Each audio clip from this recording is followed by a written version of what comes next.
Welcome to the Everything is a Primary Source podcast, the show where we learn history through popular culture. Today's episode is about the 2004 Morgan Spurlock documentary, Super Size Me. As a topical documentary, the film is, itself, both a reflection of American foodways of the era and the film industry at the time. A fellow social studies teacher, Jamie, who teaches in New Mexico, helped me start this conversation back in December. You and your students can add to the dialogue by going to everything-history.com/classroom and searching for this and many other open source entries there. Day 2 of the National Council for the Social Studies Conference in Nashville, Tennessee, and I'm being joined today by Jamie. You're from New Mexico, and that's what I love about this place so far is just it's a meeting, it's a congress really of all the social studies teachers across the country, and as we share what we do in our classrooms, and we see a lot of parallels. I think have you recognized that from meeting people all over the country here? Oh yeah, I think that this is probably one of my favorite convenings because you see that people from everywhere are working and trying to do the same things that you're trying to do, and so it just builds this beautiful community. And we're all here for the same reason. That's because we care about kids. Absolutely. And want to make sure that, and of course we're biased because we're social studies people, but I really do think that our discipline is the hub. Oh yes. Because unlike all the other ones, we are expected to teach, and we gladly do it, not just history, but economics, psychology, sociology, anthropology, you name it, law, within everything. Law, yes. and not just as individual classes necessarily, but within one particular class. Yes. We incorporate all those things. So Absolutely. It's not like the hard sciences where we're like, well, these two elements combined equal something else. It's like we are able to incorporate so much, and so you and I share an interest in pop culture and recognize that it has its place in the classroom, that it's not just I don't know if you remember this when you were in school, but that feeling when the teacher rolled in the TV. Oh yeah. And you're like, yes. It's movie day. We, nowadays the kids that we teach don't have that experience because most classes have some kind of giant screen already fixed to the wall. So right. It's not like today it could be a PowerPoint, but it could also be a video, or if my teacher is nimble with these things, it could be both. It could be do it all. So what you chose to talk about today is it's a documentary, but it comes from an era where it seemed like documentaries were becoming like commercial movies as well. Like they were promoted along the same lines, and I'm thinking of like those I forget the guy's name.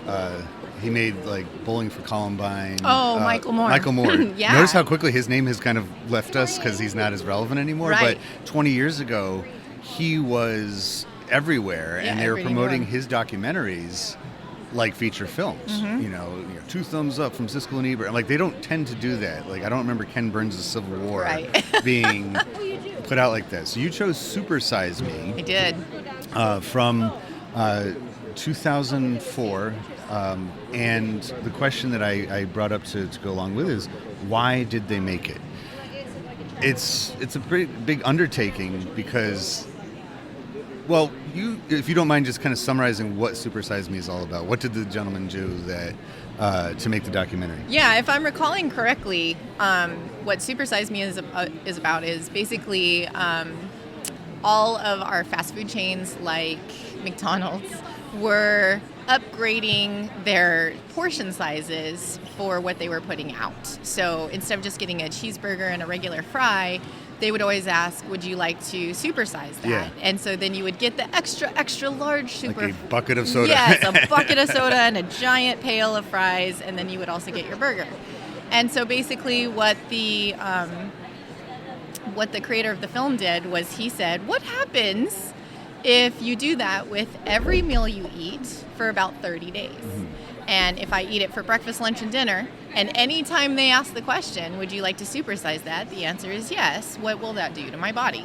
And so that's what we followed, was that journey. Yeah, that seems to be, when I wonder where he came up with that idea, And I'll have to go back and double check what the gentleman's name is, because I think he did other documentaries before and after that. But this was, it seems to be relevant to the time period of that sort of almost like performance art type things in media, in television, and like the mockumentary was kind of big, or the almost like candid camera type guerrilla style. Like I'm thinking of like Borat. Borat, that movie came out around that time. Right.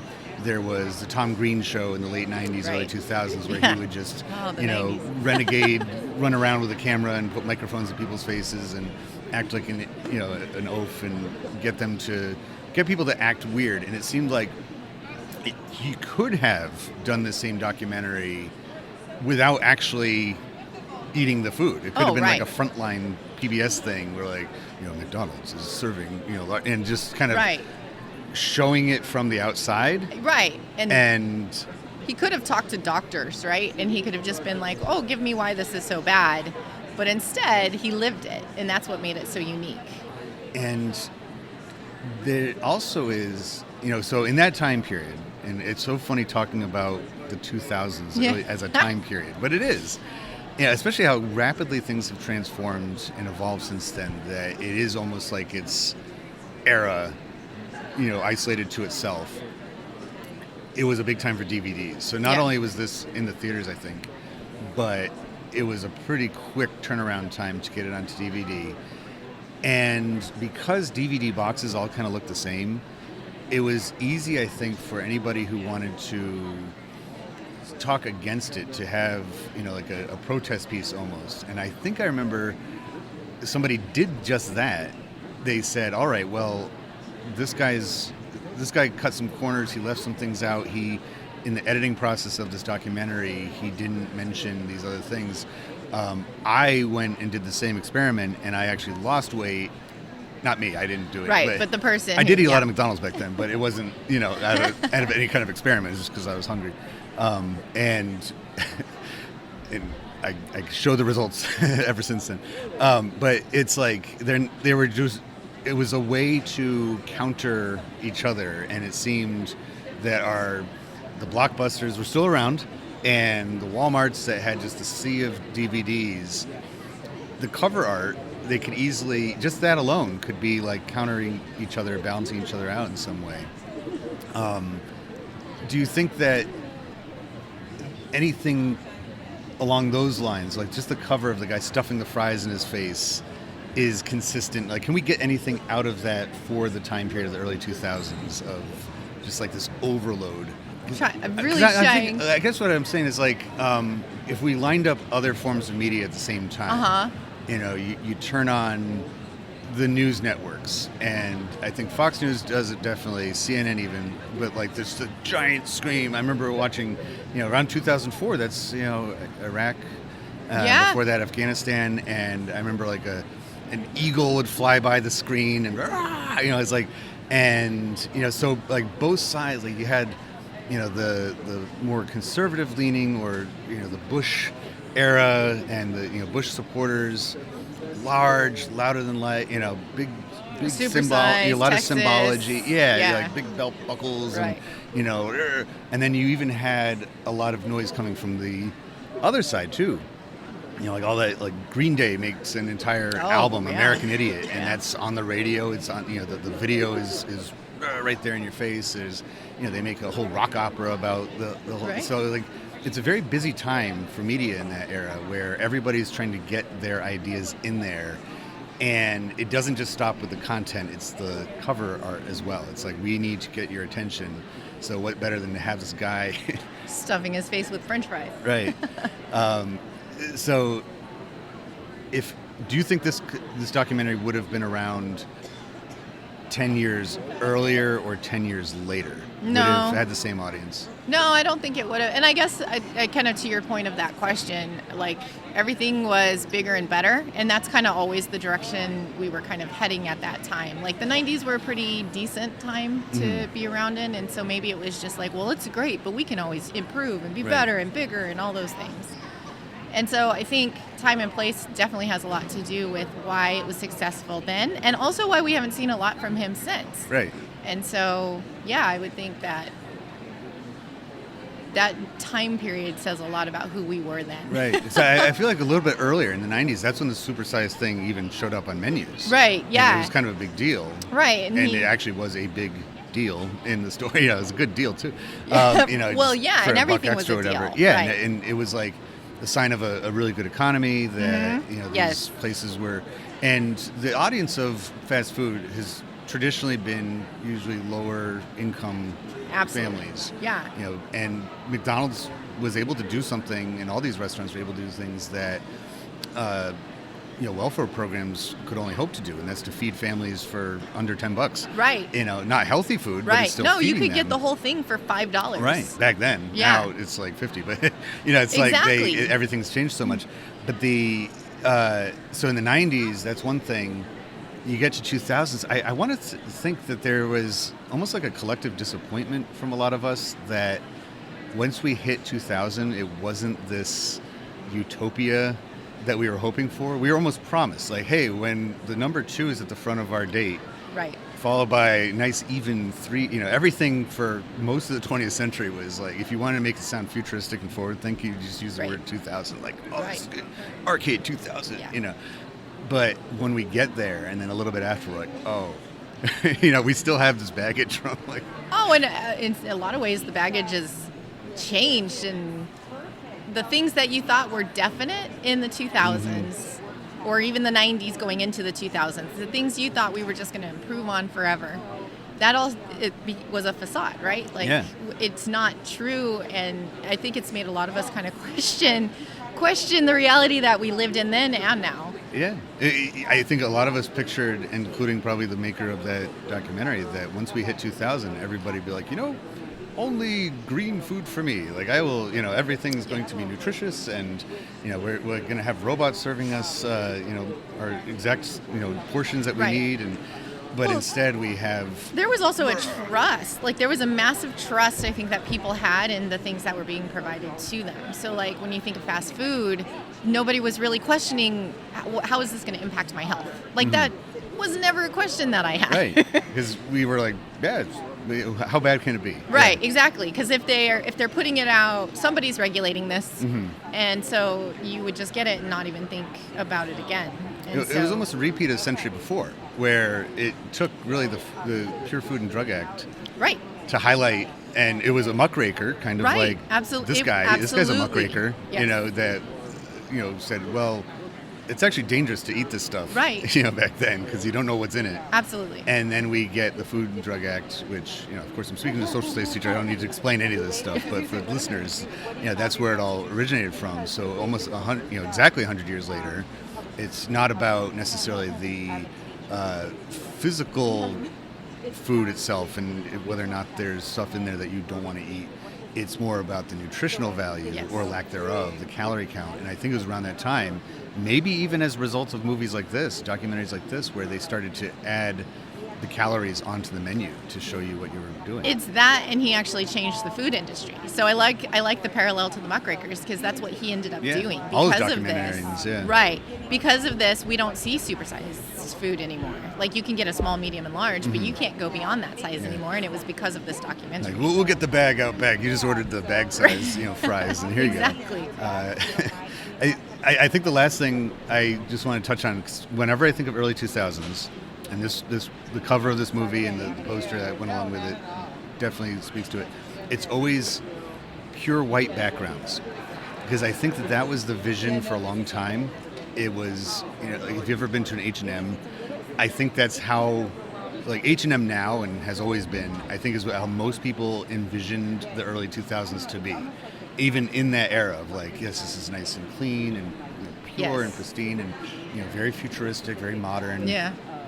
And to have that on the background, but then in the foreground is a guy stuffing his face, it was like perception in the back, reality in the front. Right. And we need to clean this up is, I think, the goal. And that's why he made the documentary, and I think that's why they chose the cover art design and even the title of it, just to a little check-in, be like, hey guys, we haven't arrived in this 2000s that we were envisioning all this whole time. Yeah, I would agree with all of that.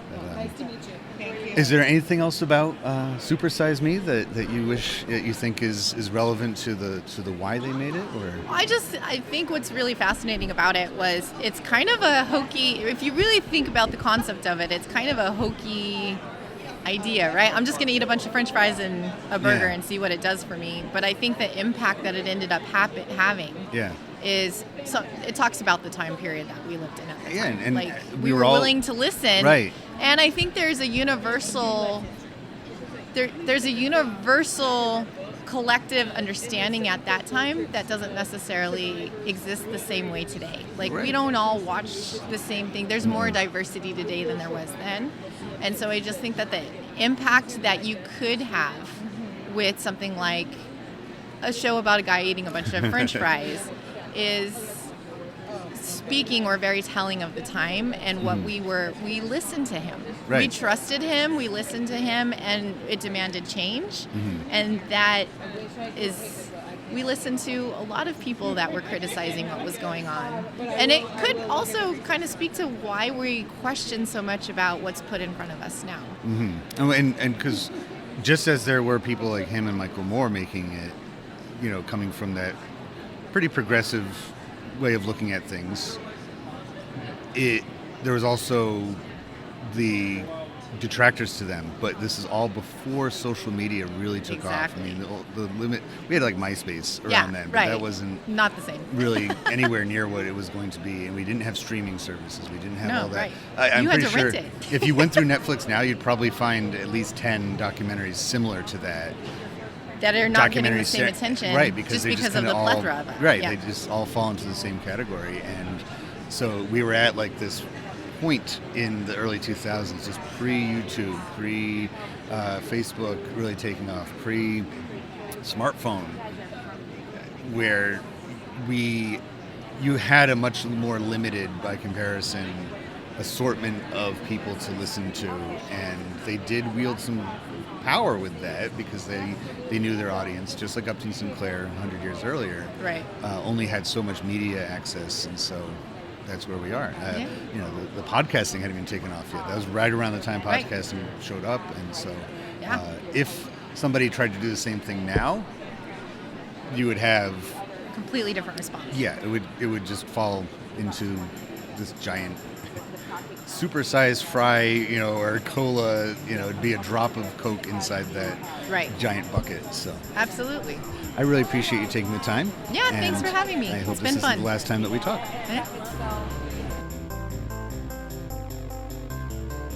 The Everything is a Primary Source project is a collaborative, open-source digital archive of oral history based on reactions and relationships to popular culture.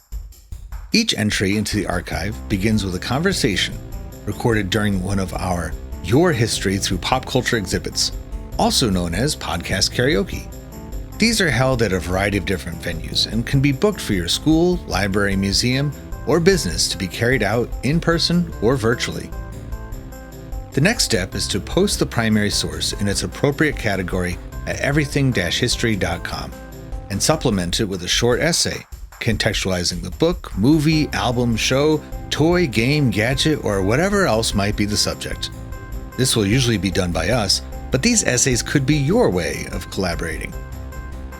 Each recording typically covers just one or two of the 9 critical thinking questions that are asked in order to decide what an artifact tells us about time and place. This leaves room for teachers and their students from all over to contribute by recording their own thoughts on the subject until all of the questions are answered. You can even take part without typing or talking. Each entry will have a space for you to include your pictures of related primary sources that help make the time period and place in question clearer. Teachers and their classes are able to use the archives as reliable secondary sources while the entries are under construction, and absolutely when they're completed. And while some topics might be reserved for older students, the Everything is a Primary Source project will always have something for everyone. The Everything is a Primary Source project promotes history, media, and digital literacies, cultural appreciation, and collaboration between people of different ages, geography, and backgrounds. Ultimately, it demonstrates how fun it is to learn about history through pop culture. Start your collaborative journey today at everything-history.com.